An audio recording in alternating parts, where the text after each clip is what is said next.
What's going on, guys? Welcome, welcome, welcome. We are on day 2 of our Rare Disease Day streamathon, and it is Rare Disease Day, and it's been great so far. We raised $250. Thank you to everybody who's donated, who's shown up in the chat, who's watched, who's hung out on stream. Thank you to everybody last night for a fantastic premiere of our new show, Development Hell.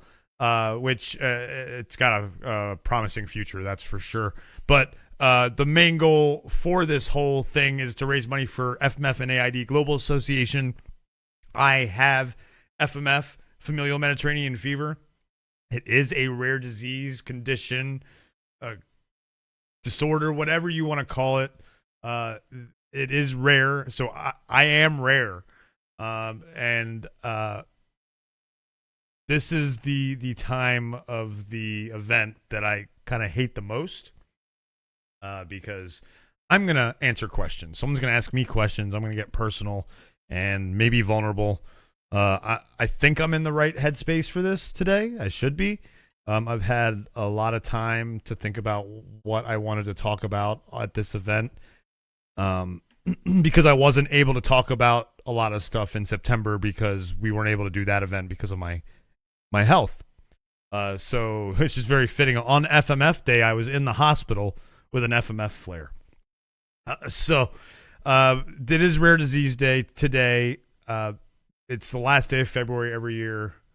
And so I'm very, very, very excited that we're able to raise some more money for FMF and AID Global Association again. And but now Patrick is going to try and make me cry. We're gonna get deep, and you'll probably make me cry in reverse, because this is how it works, guys. He gets emotional, and that makes me emotional. So it might be some emotions all around here. All right, first of all, we got to start off. For anybody who does not know, what is your condition, and specifically, what is it that's unique to your condition that may be different from some other people who have FMF or other conditions? FMF is familial Mediterranean fever. The layman explanation of it is that I am missing the protein in my DNA that controls inflammation in the body. So my body doesn't know how to control when I get sick, when I get injuries. And there's different mutations of it. Sometimes you have 2 genes that are mutated for that protein. Sometimes you have 1. I only have 1. They used to think that only 1 means you were just a carrier, but I mean, I am proof of that it's not the case, as are many other people. But what is unique about me, having an autoinflammatory condition like this, is I also have a blood disorder called G6PD deficiency, and that affects my red blood cells and how they oxygenate, and I can't take certain medicines, eat certain foods because of it. I'm not supposed to eat certain foods. There's certain foods on that list that I do eat, blueberries being one of them. And but I can't take over the counter anti-inflammatory medicines like ibuprofen and aspirin, naproxen. So if you have a backache, a sore shoulder, a bum knee, and most of you can just pop some ibuprofen and the inflammation will go down. I cannot do that. I use things like medical marijuana, and then I have to take pain meds, which medical marijuana does help with inflammation depending on the strain, but pain meds don't. It's just a mask. So, you have to be careful with how many of those you take. And, I'm able to admit, this is something I've talked about before on stream, that I've had problems with those. Because back in the day, they used to just throw them at you. You'd go to the ER, and they'd send you home with like 50 of them. And then obviously we ended up having a crisis in this country, which good and bad for someone like me. Good because they don't just keep throwing them at me. Bad because now every time you go to the hospital in a ton of pain, they just think you're an addict. Yeah. And they got to treat that accordingly too, because not everybody has a similar situation. Some people have pill abuse. Other people really need those medications. They do. And it's hard to judge. Sometimes somebody coming in the ER, you don't know their history. Correct. And of course, in a situation like yours, you really have to let them know and be careful about what they're giving you, because there are certain medications you just cannot have that they would normally prescribe to the average patient coming into a hospital. Yeah, because there's other medicines on that list that include things like uh, antibiotics and sulfa-based drugs that are used to treat all kinds of other things. Malaria drugs are on the list. Yep. Uh, so So you can't go to Africa, Chris. yeah, That's the ballpark we've here. had we've all had that sugar cube vaccine when we were kids. You survived. You're all right. Yeah. So yeah, I don't know if they still do this, but back in the day, they used to the malaria vaccine was literally a sugar cube. They would drop the vaccine, the liquid onto a sugar cube, and just give you a sugar cube. It was the best vaccine ever. Yeah. You don't got to get stabbed. Yeah. Exactly. Fantastic. Now, what's been the day-to-day life adventure with you with your condition? Like, what are some of the things you have to do on a daily basis to say I wouldn't have to do as a person? Like, what's that journey like for you? When first time you get up in the morning, you go throughout your day, and everything you do before you go to bed. Well, unfortunately, I can't say that every day is going to be the same. I don't have. That's the problem with FMF. Part of the problem with FMF is you cannot keep a routine because you don't know how you're going to feel when you wake up. Hell, you don't know how you're going to feel the next minute sometimes. Yeah. Like, there was an interesting analogy I heard that for people with autoimmune conditions and diseases, how their body works is they have a tank that they have it full and they keep using it and it doesn't replenish until they're on empty, and then they have to take some time. Yeah. With autoinflammatory patients, we never know how full our tank is going to be from minute to minute. You could be 3/4 of a tank 1 minute, and then the next minute you are fully empty. Yeah, I have a fun story I like to tell. It's actually sitting right pretty much in this position because I had my desk, I think, like this when I first moved here somehow. Yes. And it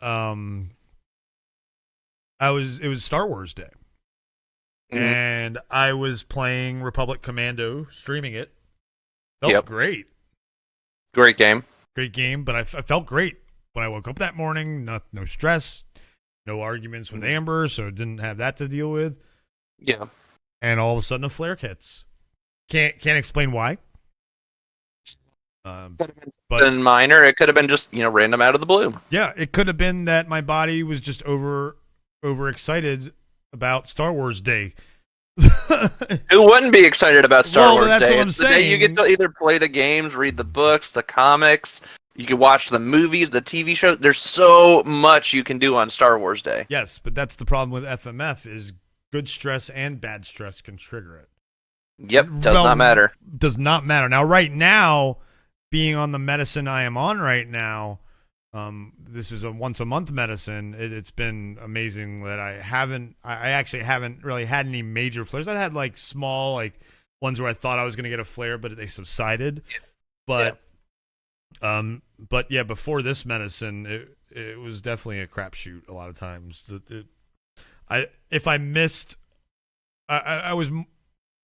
This medicine works better overall, but it's worse on my immune system.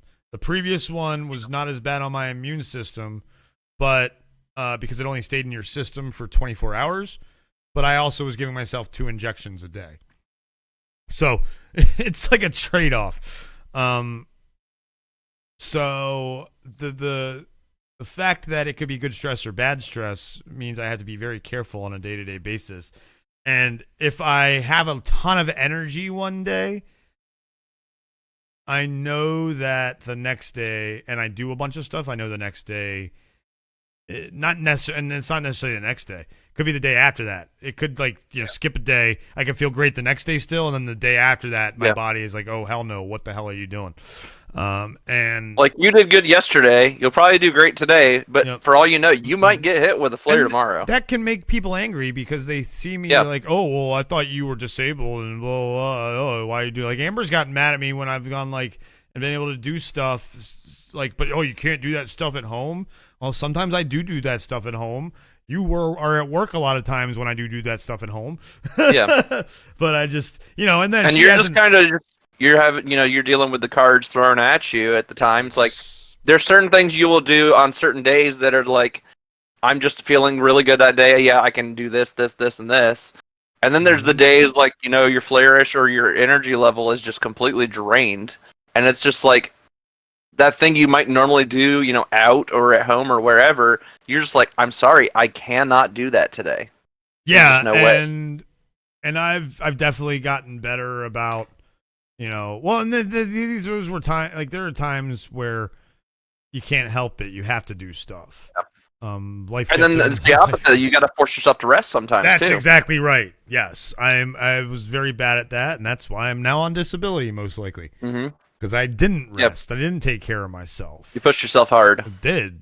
And speaking of pushing yourself hard, let's go into that. For those of you guys who don't know, Chris was very much involved with minor league baseball all over the U.S. You want to talk about how you kind of worked with teams all across the U.S. and like how did you get started with that? Well, I have 2 degrees. They're both in sports-related things. One sport business and one sports leadership.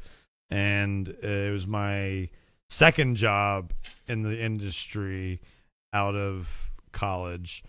And I was running the e-commerce, and I basically was the liaison for headquarters for all the teams. And while, yes, a dream job and a amazing opportunity, boy, could my body not handle it at all. High energy demanding job too, high energy right? demanding, and my problem is I pushed myself too hard. My work ethic demanded me to work more than put more effort into my job than I was expected to, in a sense. It's because you really cared about the brand too, all the brands. But it got to a point where my health just became not a problem, but both parties knew it wasn't working, and I got a severance package, and then that's when I went on disability. Yeah. And I've been on disability now for 5.5 years. But speaking about minor league baseball, you are actually wearing a minor league team from my home state of North Carolina. Yeah. We got to talk about it. Why do we got to make it about you, Patrick? No, show off the hat and tell them about that team you're wearing today, because you're always wearing a different hat almost every day. Almost. This is the Hickory Crawdads Hispanic Heritage hat. It's a llama, guys. It's a llama. It's a llama. Everyone loves llamas. I don't know why. You love them so they spin your face. Is there a big llama farm in Hickory or something? I don't know. No, I think what it is, it's because like llamas are in Peru. And there's a huge Hispanic population in Peru, so they probably decided, hey, that'd be a great idea. Let's take like an animal from South America, and just llama is very representative of that Hispanic heritage. Well, I'm gonna look. So that's probably why they went with that one. While you're interviewing, but there are llamas in several spots all over the United States people do own them. I don't know about specifically in Hickory though. Here we go. Anyway, continue the interview, and we'll talk about this after the interview. But yeah. So yeah, you were with minor league baseball for quite a little while, and Chris told me you design gear, you've designed team logos, you just helped design a lot of the clothing options available in team stores. So if you guys go to your minor league baseball store, before, during, or after a game, you'll walk in and you see all this branded merchandise. Chris helped design so much of that merchandise. I wouldn't say design, more like you helped design. No. In a way. No, I helped the stores, the online stores. I helped design the online stores and did the visual helped with the visual merchandising and customer service. So basically presenting the apparel the way it should be presented on the website, especially for the online teaching sales. People how to use. One of my big things was teaching people how to use tech.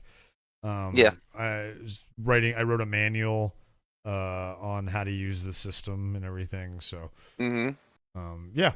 Um, that was a Yes, great period of Emperor's time. New Groove. For a long time, it was hard to watch baseball. Mm-hmm. Every time I watched it, it brought back the feeling of failure. Yep. Which a lot of times, as someone with a rare condition, you do because the world doesn't understand you. Yeah. And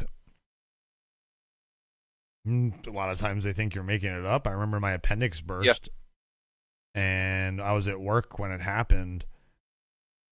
And one of my coworkers was like, "Oh, you're just a hypochondriac. There's nothing wrong with you." And I went to the hospital, and my appendix had burst.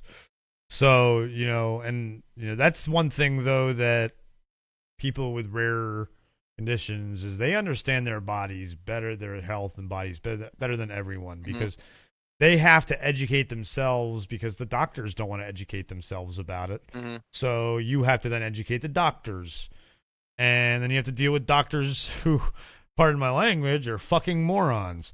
Who will tell a person straight to their face that their kid is not sick, and then they're crazy and making it up. With these rare conditions. It's sickening and it's awful, and it's why I do this. It's why I raise money. It's why I spread awareness. It's why I expose myself and make myself vulnerable to tell you guys everything that I go through. Yeah. Now, a lot of people don't know you got directly involved with a friend of yours, Melina, over in Switzerland, who helps actually run FMF and AID Global. She does run it. It's her. Yeah, she does run it. It's her. Yeah. It's so her with a bunch of people, a bunch of us all over the world.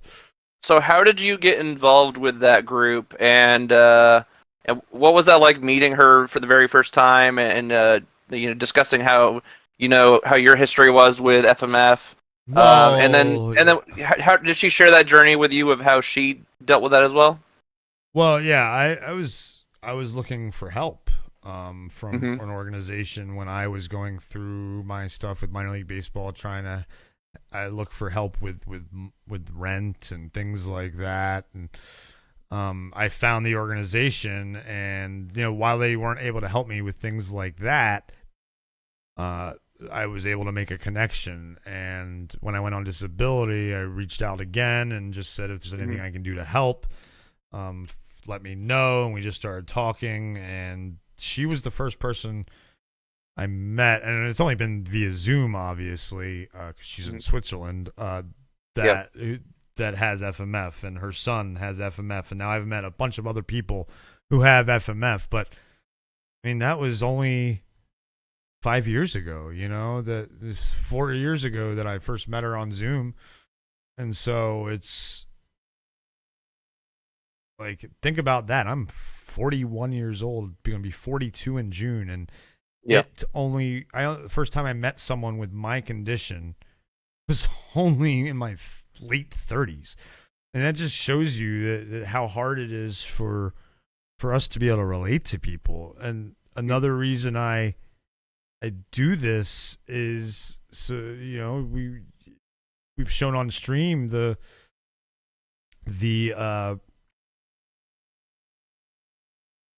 therapy sessions, and those the kids that we've helped. It's just incredible what we've been able to do. So the audience can see what we're talking about. Let's just keep it with the interview, right? I'm not gonna pull up graphics or anything, and like we're doing a stream. It's just a video, So okay. Yeah, we'll show that on the live stream later, obviously. But yeah, the therapy sessions have been so immensely helpful on such a level. I think even you were surprised the amount of help that's going on with these modern kids growing up with your condition or similar conditions. And you got to witness that firsthand and be a part of that. What was that like?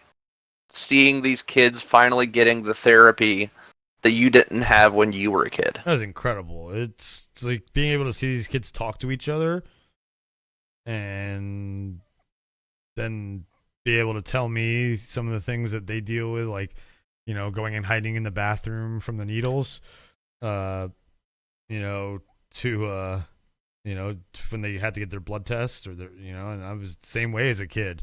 Now it's nothing. Now, just stick it. Oh, look, I'm watching it. Have a conversation with the phlebotomist. So not a big deal now, but it's yeah, it was amazing to be able to see how even with a 30 some year difference, things are still we can still relate because of our condition, because of our health condition. Yep. So. So you've been helping with the organization for quite a while now. What's the evolution been like with you and Milena and everybody else involved with FMF and AID? Like, how has that process been going along? Have therapy sessions been continuing as usual? Yeah, the kids have been doing the therapy sessions for sure, and there are adult ones as well. And Mm-hmm. I forget what the age groups are. There's a bunch of different ones. We've tried a men's one, but we don't open up like that, in groups. We're more one-on-one people, so yeah, guys will be one-on-one. yeah, They just want to sit around and drink coffee and make small talk. yeah. So, but the FMFAID is expanding. There's a branch in Australia, I think in the UK. I think they're trying to open one in France. And obviously the one here in the United States, and there's countries in South America. I'm sure they want to do. Melena's from Peru originally. Oh wow! Speaking of llamas. Yep. Speaking of llamas. Yeah, it's been great, and we're really hoping to expand in the United States this year and get that 501(c) status, and be able to fundraise, at events and put on. It really gives you a little more clout in the United States when you have that status. So yeah, it's been great. Been helping so many people. Milena is amazing. I don't know how she does it with FMF. She, her story is very personal. We'll save that for when I interview her at some point. But she has a very interesting story with her and her son and how FMF and AID came to be. I think it definitely going to be for a great conversation with her when I get started with that. So, but definitely been a great support system to have them, especially in the past year when things have been rougher than usual. One of the things that I'll start with, one of the things that happens when you have FMF and you can't take ibuprofen and stuff is they give you a lot of prednisone steroids, cortisone steroids, and to lower the inflammation. Well, my luck that I have, it gave me cataracts before I even turned 40. So in 2020, I had to have cataract surgery. And then, so that was awful. But then last year in the spring, my eyes started to get hazy again. And I was like, I thought I was getting cataracts again. I was getting PTSD to before, where it was awful and I couldn't see. It's like looking through 4 screen doors, and it turned out to just be scar tissue, and it was a quick procedure to get fixed. But that was the start of a very long spring and summer and beginning of summer for sure. Amber and I weren't doing well. There were a lot of things going on at home. We're better now. We had a lot of rough patches last year that we're working through. One of them I won't talk about yet because it's still got something going on with it. But it came to a head. I reached the edge. I stared at the darkness, and the darkness almost won. Last Memorial Day. Actually, want to talk about that? The big one that hit last year. Are you okay talking about that? Yeah. So first of all, for those of you guys who don't know, this was around the time a little bit after we started Red Shirts Remastered. What people fail to realize when you're doing right the day-to-day before Red Shirts. It was no, we had just started. I think we started in the summer, Yeah, and this was and, May. and was it May? I always thought it was. I don't know why I thought it was later. Okay, so it was right as we were starting red shirts. Yeah. So leading up to that, Chris, he's frequently at home and finding things to keep him busy because of his disability. Um, for a long time, we'd been doing this stream and many other things with another brand at the time called Greenfellas, and we were all a big group of guys. And starting about a year plus ago, we had a shakeup with Greenfellas, and we decided we wanted to go in a different direction and change a few things. And so this was a very dark patch for I think all of us, Chris, really, because we just didn't know what we wanted to do next. Mm-hmm.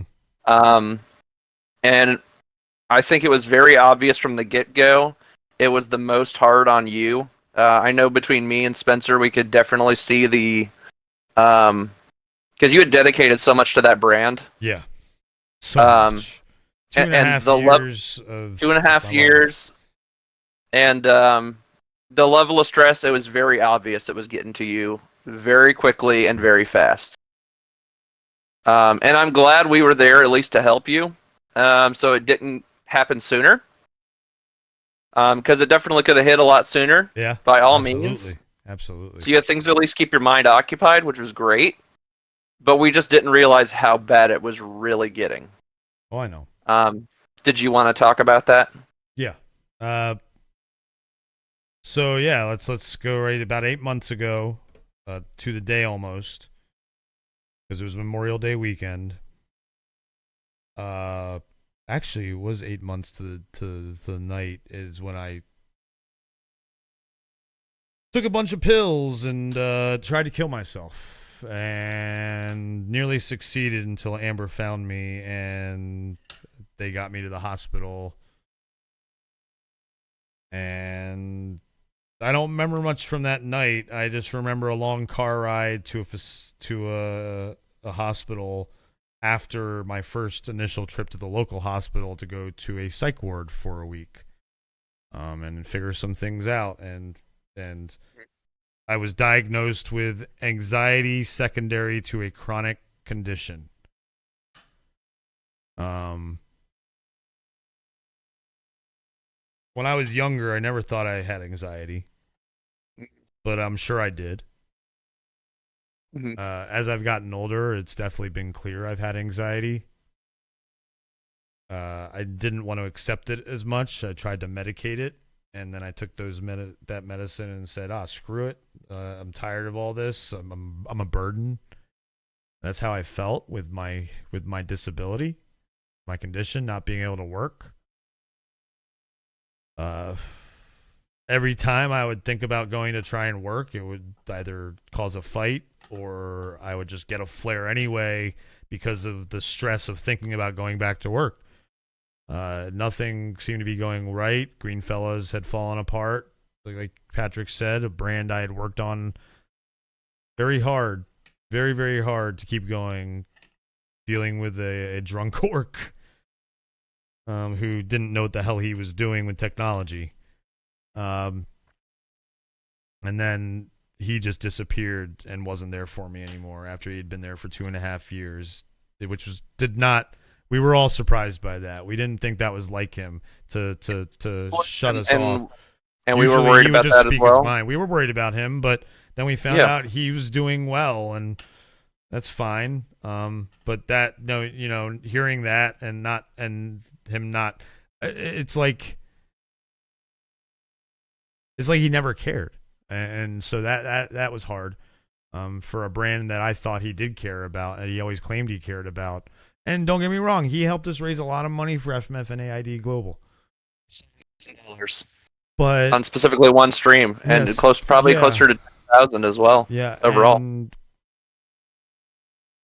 But then he wouldn't care about anything after that, and it was just so hard to deal with, and it was just again exhausting, and Yeah. it got to the point, like I said, the relationship had some issues. There was stuff going on at home that I'm not going to talk about. That there were issues, things that have now somewhat changed. But Yeah, I went to a great facility for a week, and met some really great nurses who I could talk to. And the doctors were okay. The nurses are the ones that really are there for you in those places. And I knew that, being having been in and out of the hospital all the time, I knew that the nurses were the ones to rely on. And I figured some things out about me and my anxiety, especially. And that's the hardest thing to understand, is that any one of us at any given time, this could happen to. I never thought I'd go that far, ever. I also didn't believe in therapy until I went that far. I didn't think I needed therapy, and I can tell you, I never found the right therapist. I have a good therapist now that I can just talk to and sit there and have a conversation with. It doesn't feel like a therapy session; it feels like a conversation. And yeah, Matthew says we finally saw Kev's face, because of that That was charity huge. stream. It was huge. It was huge. That was revolutionary, as And we then like to months say. later, he was just gone. And again, that's Yeah. why it was so hard. It wasn't even like an argument, and then he left. He just disappeared.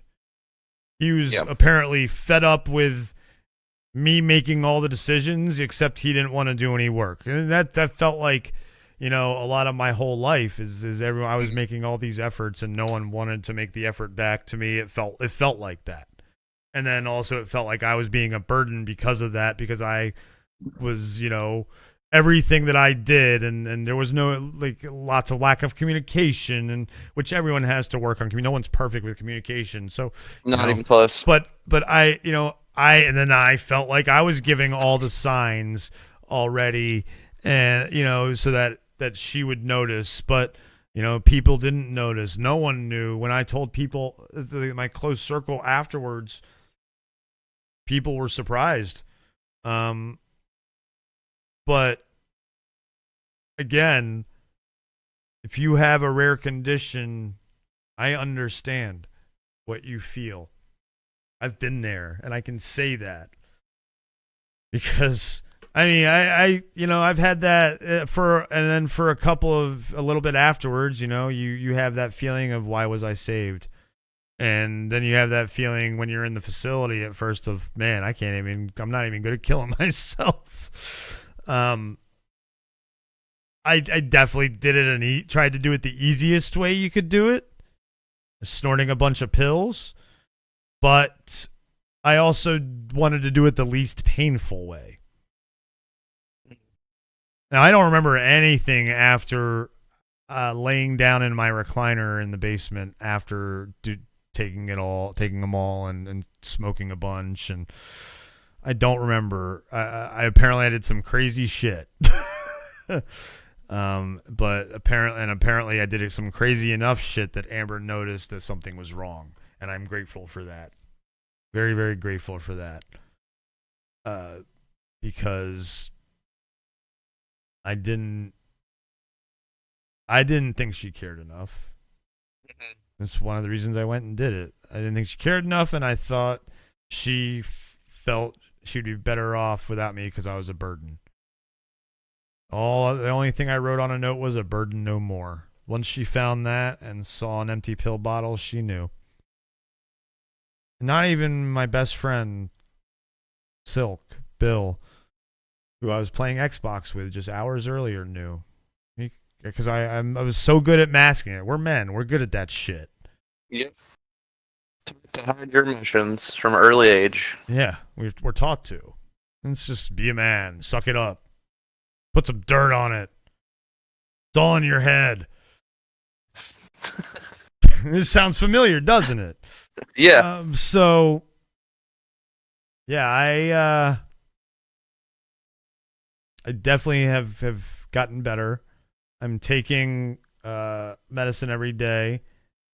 That's helped, because even though that was not the last hardship I went through last year. I'm dealing with a lot of other stuff I'll get into probably later this year. But through all that other hardship, on that medicine, I didn't feel like I wanted to kill myself.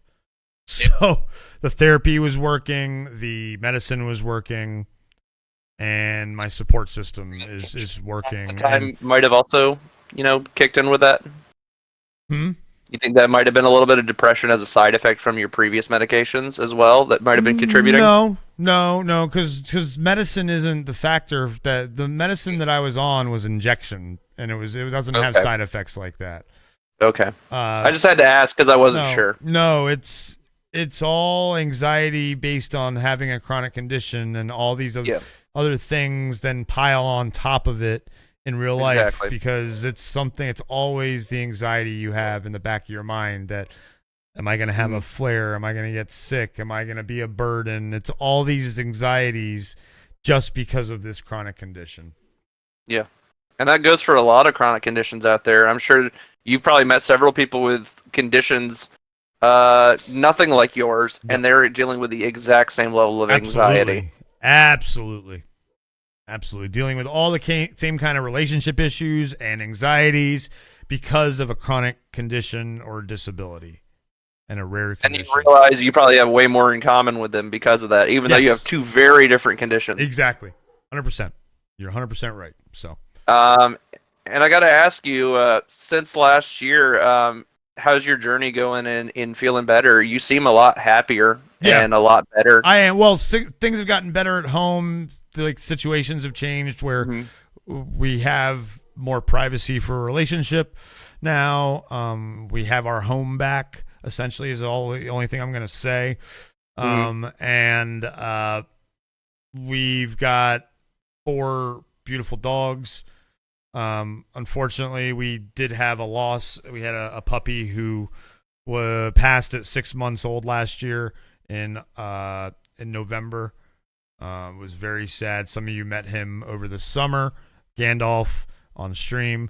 But so now we have Frodo Newman, and we always had Piper and Bodhi. But it's been I'd say the last year and a half has been the hardest, starting when we lost Zazu the parrot, and then Piper getting sick, and then everything and then everything just started. And then my eyes, and then and that it all piled on, and no one person is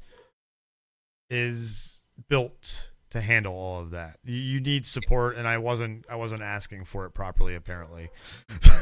and that's on me, and that's on everybody. It's on all of us. Look out for your friends. Look for the signs. Make sure they're okay. Yep. So that's my main message and takeaway from it. And if you have a chronic condition or a rare condition, it's okay to feel anxious sometimes. It's okay to feel depressed. It's normal. Just try and talk to your friends, talk to your family, and try and get the help you need, because there's always help. With 988, I believe, is the suicide hotline.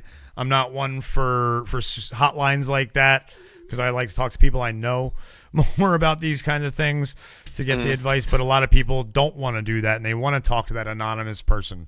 So by all means, any help you can get, talk to someone. Doesn't matter who it is, someone anonymous, someone you know. However you feel like you need to, always talk to someone. That's what I've learned. So some people just need to vent. They just need to vent, man. It's healthy. It's very healthy to vent. Very, very healthy to vent. The thing I will tell everybody is, don't let that shit bottle up. Exactly. Don't do it. Exactly. Because you might be fine for months and months and months or years. It just takes that one moment. If you've been bottling it, all it takes is a snap. Like, one moment. That's all it took me, is one moment. I just looked at the pill bottle. I said, yeah, that'd be easy. Started crushing them up, and boom. That was it. 25 of them. 25 little tiny white pills, and boom. Yep. So, thank you for letting me share this. Yeah. It's very important. After so long that I do share it, and it's out there. And it's going to be living out there on our YouTube on Red Shirts Remastered.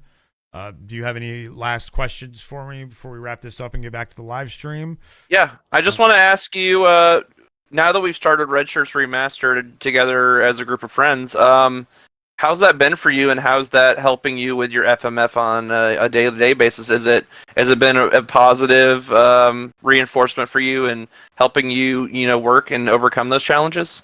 I think so, yes, because one thing that we have that I didn't have with Greenfellas and for most of the time in Greenfellas was people that know how to work the technology that they're using. So we're all contributing a lot more. Me. Yeah. You're helping me a lot.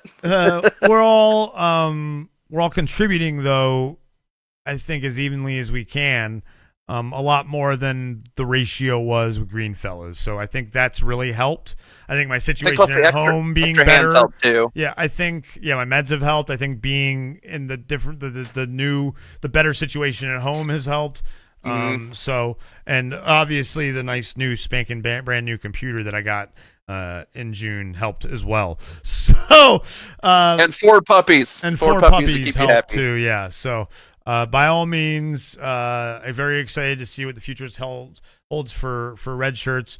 Continue to watch us here on Red Shirts Remastered. If you missed the Rare Disease Day streams, go back and check them out after you watch this interview, and make sure that you give us a like and make sure that you give us a subscription. And share this video, not just to share it, but for the awareness of it as well. And leave any comments you want to leave, any questions you have for me, by all means, in the comments below. Patrick, anything else you'd like to say?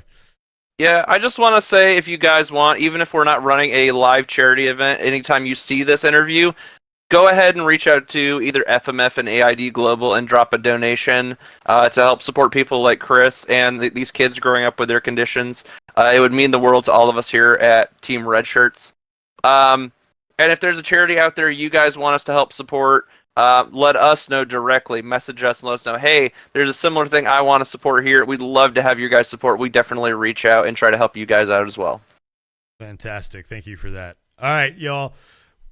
We are now ending this recording and going back to our live stream if you're here with us during the recording. Otherwise, we'll see you later on Twitch Live or for our podcast on YouTube or other live stuff on YouTube, or check out our videos on YouTube and donate to FMF and ID Global any day of the year, and especially on Rare Disease Day. Thanks all.